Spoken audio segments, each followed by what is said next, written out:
There's something powerful but also deeply uncomfortable about starting over. Not the dramatic kind you see in movies, but the quiet, internal kind.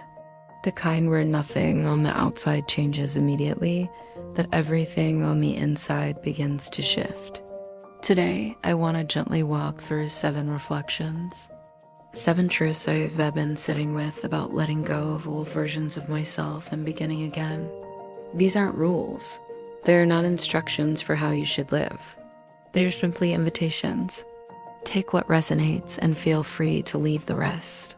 Because every person listening is carrying a different story, a different past, and a different pace. And all of that is valid.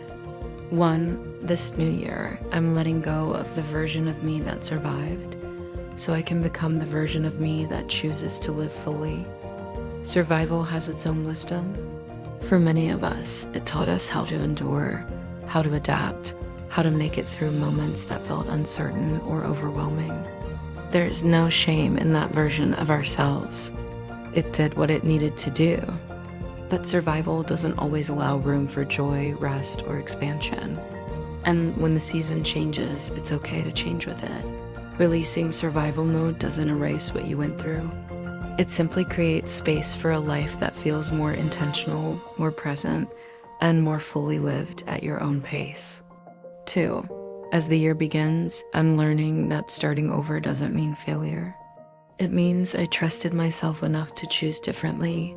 Starting over can feel uncomfortable. It can feel like admitting something didn't work. But choosing again doesn't erase the effort you made before.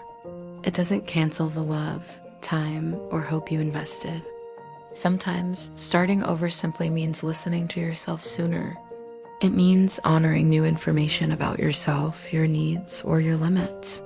There is courage in recognizing when something no longer aligns. And there's wisdom in allowing yourself to change direction without punishment. 3, this year, I'm releasing the belief that I must stay the same to be worthy. Growth is my way of honoring life. Many people learn, subtly or directly, that changing makes them inconsistent or difficult. So they stay the same, even when it hurts. But life itself is movement. Nothing meaningful stays unchanged forever. Growth doesn't mean rejecting your past. It means responding honestly to your present. You are not less worthy because you've evolved. If anything, your willingness to grow shows care. For yourself and for the life you are living. 4, I am letting go of the version of me that survived by shrinking, and I am definitely making room for that version of me that lives by expanding. At some point, shrinking may have been necessary. Being quieter, smaller, more agreeable. That version of you served a purpose. It helped you get through something. This reflection isn't about judging who you were. It's about recognizing that survival strategies don't always belong in seasons of growth. You're allowed to take up more space when it feels safe to do so.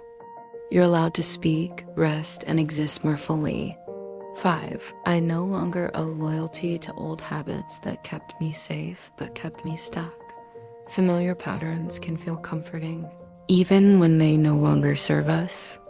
Not because they're healthy, but because they're known. This quote isn't asking you to abandon everything at once. It's simply inviting awareness. You can appreciate what once helped you cope and still choose something gentler now. Change doesn't require force. It often begins with honesty. 6, I give myself the right to grieve who I used to be while still welcoming who I'm becoming.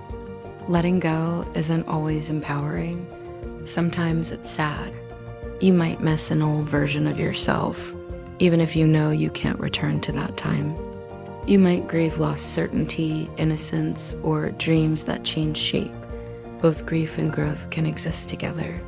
Healing doesn't mean rushing forward without looking back. It means allowing yourself to feel without getting stuck there. And lastly, 7, starting over isn't erasing my past. It's choosing to carry forward only what helps me heal. Your past is part of you. It shaped you, taught you, and brought you here. But you get to decide what moves forward with you. Not every belief, expectation, or memory needs to define your next chapter. Starting again can be an act of care. A quiet choice to move with more intention, softness, and self-respect.